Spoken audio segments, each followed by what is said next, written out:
I mean, a $15 minimum wage is being condemned to live a life of serious economic problems haunting you every day of your life. You cannot eat, drink, wear appropriate clothing, live in a decent home on $15 an hour for what we do in this country.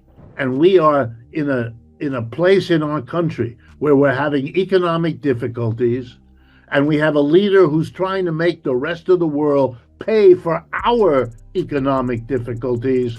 America's housing market just hit numbers we haven't seen since 2008.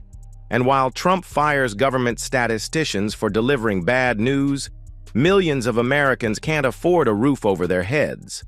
What happens when the man who promised to make America great again realizes his own policies are about to trigger the very economic collapse he's desperately trying to hide? Icing a majority of the people out of the possibility of owning their own home or even of renting adequate space, of people's income having to go to pay for housing. Right now, first-time home buyers represent just half the historical norm.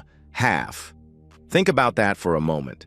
In the richest country on earth, we've managed to price out an entire generation from the American dream. Gen Z and millennials aren't buying homes because they literally cannot afford them, not because they're lazy or entitled. The math simply doesn't work when you need to earn nearly $50 an hour just to afford a two-bedroom rental in California or work 120 hours a week on minimum wage to make rent. Is beyond anything Mr. Trump understands or has ever spoken about, not even for 1 minute, as he was firing somebody who does the statistical work. Meanwhile, Trump's solution involves firing anyone who dares to report these uncomfortable truths. When the Bureau of Labor Statistics Commissioner released employment data showing economic decline, she got the axe faster than you can say fake news. But here's what really gets me. Firing the messenger doesn't change the message. All it does is guarantee that future statistics will be so politically manipulated that nobody will trust them. When was the last time the minimum wage was raised at the federal level? Answer: 2009. Here's something that'll blow your mind. The federal minimum wage hasn't budged since 2009. 15 years of inflation, 15 years of rising costs, and we're still telling people they should be grateful for $7.25 an hour. That's not just economic policy, that's economic warfare against the working class. I mean, how do you look someone in the eye and tell them they can build a life on less than $300 a week before taxes? Millions of American families are about to get worse, and that's a result of the tariffs. You know, Mr. Trump talks about the tariffs doing a wonderful thing. Naturally, the states Trump dominates most heavily are the same ones clinging to this poverty wage. It's almost like there's a pattern here. Keep wages low, keep people desperate, keep them voting for the very politicians who maintain their economic misery. The irony would be hilarious if it weren't so tragic. Economies are in such trouble that the people trying to sell a house have to bring it down because there's no buyers. To tell Massachusetts people to go to Michigan is telling them, go because the housing is cheaper, and please don't pay attention to why that's the case, because if you do, you'll discover you're being asked to move to a part of the country where the economic situation is considerably worse. Politicians love suggesting that young people should just pack up and move to cheaper states. Michigan, Nebraska, Kansas. Problem solved, right? Wrong. Dead wrong. These places aren't cheaper because they're hidden gems. They're cheaper because their economies are collapsing. Michigan's automotive dominance? Gone to China? Manufacturing jobs? Automated or exported? When was the last time the minimum wage was raised at the federal level? Answer: 2009. China has become General Motors' primary market. American companies know where their future profits lie, and it's not in Trump's nostalgic vision of 1950s America. The business community might publicly nod along with his rhetoric, but privately they're making decisions based on where the real money is. Spoiler alert, it's not in Detroit. And General Motors knows its future is China, not the United States. When General Motors sells more cars in China than in America, what exactly are we telling people to move toward? Ghost towns with cheap rent but no jobs. It's like recommending the Titanic because the rooms are spacious. Sure, there's plenty of space, but there's a reason for that. We don't produce coffee in the United States. Not a significant amount. A little bit in Louisiana, a little bit in Hawaii, but basically the coffee we all drink. Speaking of reasons, let's talk about Trump's tariff obsession. Every morning, Americans wake up needing coffee, most of which we import. Sugar for that coffee, also imported. The tariffs hitting these basic necessities aren't just economic policy, they're a direct tax on your daily routine. Your morning latte is about to cost significantly more, and that's just the beginning. And it's another failure of this economic system. Now a failure added to the housing failure and the wage failure, you're going to get a grocery failure. Brazil, our largest coffee supplier, isn't exactly thrilled about Trump's aggressive trade wars. When their president talks about moving away from the dollar, he's not making empty threats. He's speaking for over half the world's population that's getting tired of being economically bullied by a country representing just 4.5% of global inhabitants. And threats of even higher ones. And has used as one of his concerns as to why he's doing that, he wants Mr. Lula to stop the prosecution of the previous leader of Brazil, a man named Bolsonaro. Trump seems to think he can strong-arm the entire planet into submission through tariffs and sanctions. But here's the inconvenient truth he doesn't want you to know. The BRICS nations now represent the majority of the world's population. When you're trying to economically dominate more than half the planet while representing less than 5% of it, you're not being strategic. You're being delusional. Quick break here. If you're finding this breakdown useful and want to stay ahead of these economic shifts that mainstream media won't tell you about, hitting that subscribe button helps me keep bringing you this unfiltered analysis. Mr. Trump has had a problem in the last 6 months. Let me take that back. He's obviously had lots of problems. But one of the problems he had was he kept saying the economy's great, the economy's great. And every poll of the mass of the people in America said the economy's not very good. The economy's not. Trump's relationship with economic data reveals something deeply disturbing about how this administration operates. When reality doesn't match the narrative, they simply fire reality. The employment numbers showing economic decline, fire the statistician. The housing data showing generational failure, ignore it. The inflation reports showing tariff impacts, blame someone else.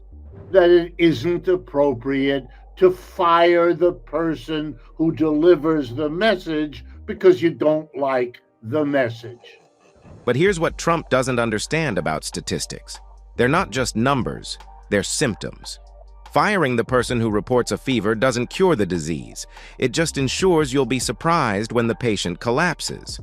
No businessman can make sound investment decisions when the president randomly changes tariffs up, down, suspended, reinstated, raised again, creating chaos that makes normal market uncertainty look like child's play.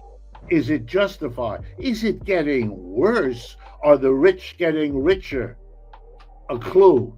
They are, and they have been for 40 years, but you don't hear very much about it, and you certainly don't get the weekly or monthly update the way you do about the unemployment statistics. While we obsess over monthly employment statistics, we're missing the bigger picture. Employment data serves employers who want to know about hiring conditions. What about statistics that serve actual working people, like income inequality, which has been worsening for 40 years straight, like the gap between people who earn money through labor versus those who earn it through ownership?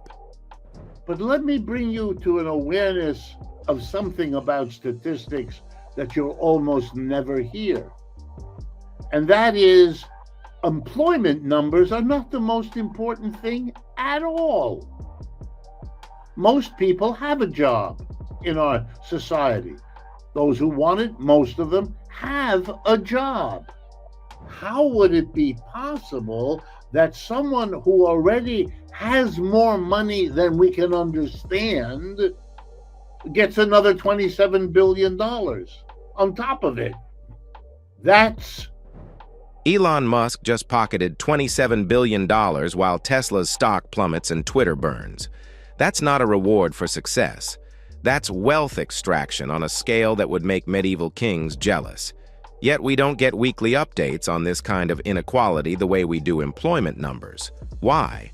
Because knowing how rigged the game is might make people ask uncomfortable questions about why someone gets billions for destroying companies. And if you wanted to draw a map of the states where Mr. Trump is the most popular, and then the states where the minimum wage is the lowest, you'll discover that in general, it's the same states. Trump's economic chickens are coming home to roost, and he knows it. The housing crisis isn't going away because he fired a statistician. The inflation from his tariffs isn't disappearing because he blames China. Klein, the way Michigan has, for example, because the automobile industry is no longer dominated by the United States. And all of those tariffs that you hear Mr. Trump talk about every day are not going to bring car business back to this country. The wage stagnation isn't resolving because he points fingers at immigrants. When Americans realize that their coffee costs more, their rent is unaffordable, and their wages can't keep up with basic living expenses, all while billionaires get richer, something's got to give. The question isn't whether this economic house of cards will collapse, it's when. We're dealing with an economic system that's fundamentally failing to provide basic necessities, food, clothing, and shelter for the majority of Americans. To get rid of this one example, let me remind everyone, we have 50 states in the United States. Only one has a public bank. They've kept the others from doing it. But despite Republicans and Democrats who occasionally tried to do what the big banks wanted, up rose the people of North Dakota. Here's something that'll really make Trump's head spin. There's actually a proven alternative that works. North Dakota has operated a public bank for over a century. While private banks focus on serving the biggest and richest employers, North Dakota's public bank serves its entire community. When the bank makes profits, they flow back to the state government, reducing the tax burden on residents. And they all said, we want the public bank. And that's why it's there now. Very successful. And it is something missing in other states, which is why during the 2008 financial crisis, while other states suffered massive economic damage, North Dakota's public banking system helped insulate them from the worst effects. They had a bank that understood local conditions, supported local businesses, and prioritized community stability over maximum profits. But this successful model remains unique among all 50 states because big private banks have fought tooth and nail to prevent other states from following suit. We are sick and tired of the old established political options that are given to us every election.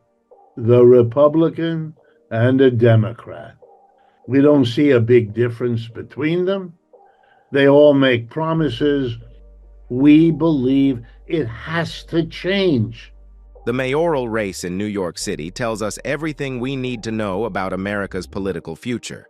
Zoran Mamdani, a young Muslim candidate, is polling ahead of establishment Democrats not despite his progressive positions, but because of them. Voters are sick of the same recycled politicians promising change while delivering nothing. He didn't do it when he was governor. He didn't, nothing. There's nothing. He's another one of the Democrats. We can expect him to do what he does. That he also behaves inappropriately with women, that isn't very surprising either, and doesn't make him attractive at all. Andrew Cuomo's comeback attempt feels like watching someone try to restart a car that everyone knows is totaled. His record speaks for itself, and it's not saying anything good. Meanwhile, Mamdani talks about free public transportation and actual rent control. Ideas that sound radical until you realize cities across Europe have been doing them successfully for decades, using honor systems where citizens contribute what they can afford. And Zoran is something very different. And he's different even before you get to the particulars of what he's proposing.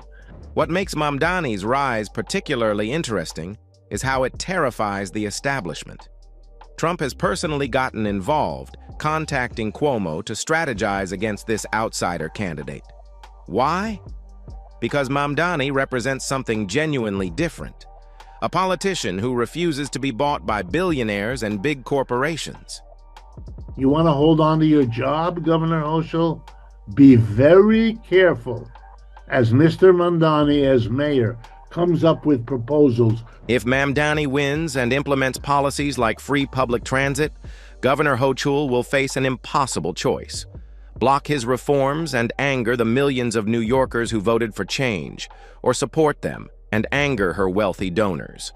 Either way, the old system of keeping regular people powerless while serving the rich becomes much harder to maintain.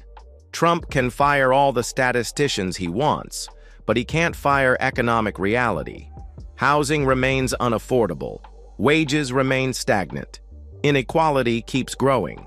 The global economy is shifting away from American dominance, whether we acknowledge it or not.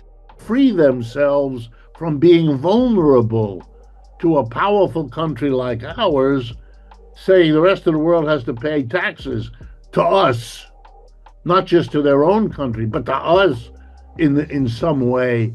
What happens when a president who built his brand on economic success faces undeniable economic failure? When his tariffs create the very inflation he promised to fight?